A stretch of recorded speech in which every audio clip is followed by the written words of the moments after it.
প্ৰতি বছৰৰ দৰে এইবেলিও ধুবুৰীৰ ৩ নম্বৰ বাসিন্দা সঞ্জীৱ বসাকে উলিয়াইছে এক বিশেষ প্ৰতিমা আৰু এটা নহয় এই বছৰ তেওঁ দুটাকৈ প্ৰতিমা নিৰ্মাণ কৰিছে এটা নিৰ্মাণ কৰিছে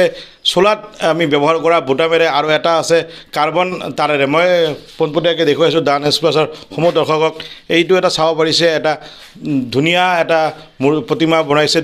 দুৰ্গা মাৰ এইটো এই প্ৰতিমাটো নিৰ্মাণ কৰিছে চোলাত যি ব্যৱহাৰ হয় এই বুটামেৰে বনাইছে আৰু লগতে আৰু এটা ইয়াতে মই প্ৰতিমা দেখুৱাবলৈ চেষ্টা কৰি আছোঁ যে এইটো লগতে চাব পাৰিছে এইটো এটা কাৰ্বন তাৰেৰে যি প্ৰতিমা নিৰ্মাণ কৰিছে সঞ্জীৱ বসাকে আৰু সঞ্জীৱ বসাকৰ বিষয়ে ক'ব লাগিব যে তেওঁ প্ৰতি বছৰে বিভিন্ন সামগ্ৰীৰে তেওঁ প্ৰতি বছৰে এক দেৱী দুৰ্গাৰ প্ৰতিমা নিৰ্মাণ কৰি ইয়াতে ধুবুৰীত তেওঁ বিখ্যাত হৈ পৰিছে আৰু এইবেলিও তেওঁ এই দুটা প্ৰতিমা সাজি তেওঁ ইতিমধ্যে চৰ্চাত কেন্দ্ৰবিন্দু হৈ গৈছে আৰু মই সঞ্জীৱ বসাক দাদাৰ ওচৰলৈ পোনপটীয়াকৈ যাবলৈ চেষ্টা কৰিম এইবেলি আপুনি মানে দুটাকৈ প্ৰতিমা নিৰ্মাণ কৰিছে খুব ধুনীয়া প্ৰতিমা কেনেকৈ নিৰ্মাণ কৰিছে কিমান দিন লাগিছে আৰু কি বস্তু ব্যৱহাৰ কৰিছে এই বছৰ আমি মানে মেজৰ যেটো দুৰ্গা মূৰ্তি মানে বিশেষকৈ খাটনি কৰি মানে ওলাব চেষ্টা কৰি আছোঁ এইটো বুটামেৰে আৰু এটা তামাৰ তাৰাৰে মূৰ্তি আমি বনাইছোঁ যেটো আমাৰ ধুবুৰী চহৰতে প্ৰদৰ্শিত হ'ব এইটো আশা ৰাখিছোঁ যে আমাৰ ৰাইজক খুব ভাল পাব আৰু শাৰদীয় উৎসৱ উপভোগ কৰাত আনন্দ লাভ কৰিব বুলি আমাৰ এইটো মূৰ্তি বুটামৰ মূৰ্তিটো আমাৰ ৩ নম্বৰ ৱাৰ্ডৰ পূজা কমিটিত পাণ্ডালৰ সভা বৃদ্ধি কৰিব আৰু তামাৰ তাৰটো আৰু এটা দুটা কমিটিৰ লগত কথা বাৰ্তা চলি আছে এতিয়ালৈকে মানে ক'ব পৰা নাই কোনটো কমিটিত দিয়া হ'ব আৰু প্ৰায় ১.৫ পৰা ২ লাখ বটান ইউজ কৰা হৈছে আমাৰ বুটামৰ মূৰ্তিটো বনোৱাতে এইটো প্ৰায় বনোৱাতে প্ৰায় ৪ মাহ টাইম লাগিলে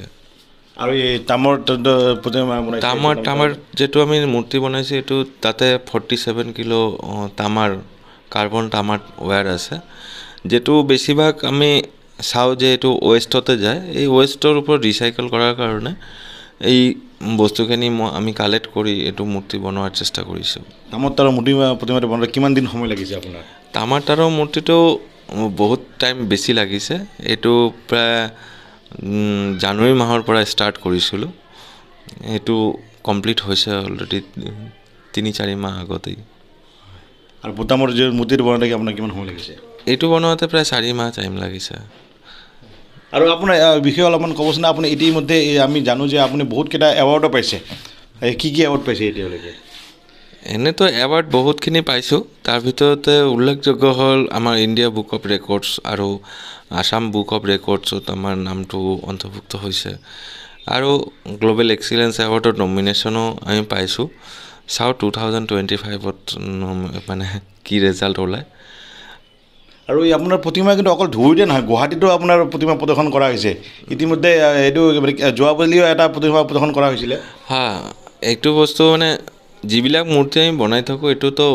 মানে ৰাখি দিওঁ এই কাৰণে যাতে বহু মানুহ যাতে পিছতো চাব পাৰে এইটো কাৰণে আমি প্ৰচেষ্টা কৰি থাকোঁ যোৱা বছৰো এটা মূৰ্তি গুৱাহাটীত ৰোড শ্ব' এক্সিবিশ্যনত স্থান পাইছিলে দুদিনৰ কাৰণে শাৰদীয় এটা কেম্পাছিং টাইপৰ আছিলে য'ত মানে ইনোভেটিভ আইডিয়াছ শ্ব' কৰে তাতে দুদিনৰ কাৰণে তাতে ডিসপ্লে কৰা হৈছিলে আৰু এই বছৰ